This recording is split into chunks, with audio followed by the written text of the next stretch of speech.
Menurut Paul Len, data warehouse merupakan database relasional yang dirancang lebih untuk query dan analisis proses transaksi. Biasanya mengandung sejarah data transaksi dan mungkin juga data dari sumber lain. Data warehouse memisahkan beban kerja analisis dari beban kerja transaksi dan memungkinkan organisasi untuk menggabungkan atau konsolidasi data dari berbagai sumber.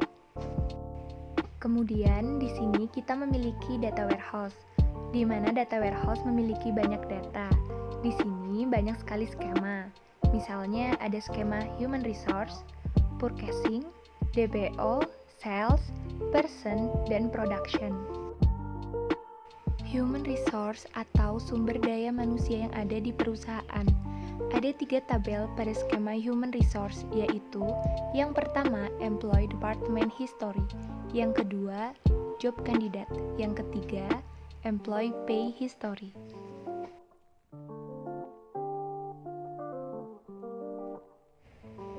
Pada tabel employee memiliki foreign key yaitu business entity ID dan employee memiliki atribut seperti national ID number, login ID, shift ID, dan lainnya. Di employee department history memiliki 3 foreign key. Yang pertama ada business entity ID, department ID, dan shift ID, dan memiliki primary key yaitu start date, business entity ID, department ID, dan shift ID.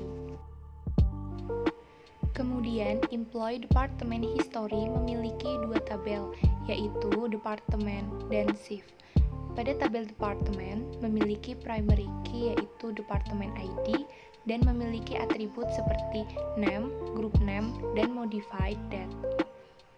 Pada tabel shift memiliki 1 primary key yaitu shift ID dan memiliki atribut seperti name, start time, end time, dan modified date. Kemudian, tabel berikutnya adalah job candidate. Pada tabel ini memiliki 2 primary key, yaitu business entity ID dan job candidate ID, dan memiliki 1 foreign key pada business entity ID. Tabel terakhir yaitu employee pay history. Pada tabel ini memiliki 2 primary key, yaitu business entity ID dan rate change date. Tabel ini juga memiliki foreign key yaitu pada business entity ID. Selanjutnya adalah pada tabel departemen, di sini dia sebagai primary key, dan pada tabel employee department history dia sebagai foreign key. Maka dari itu tabel keduanya saling terhubung.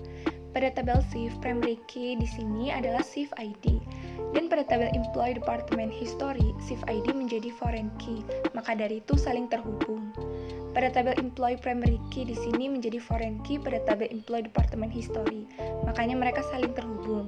Begitu pula dengan tabel job candidate. Nah, tabel job candidate juga terhubung dengan tabel employee karena dia mengambil primary key dari tabel employee untuk menjadi foreign key di tabel job candidate. Kemudian pada tabel employee pay history, pada primary key employee dia menjadi foreign key di tabel employee pay history. Maka mereka saling terhubung.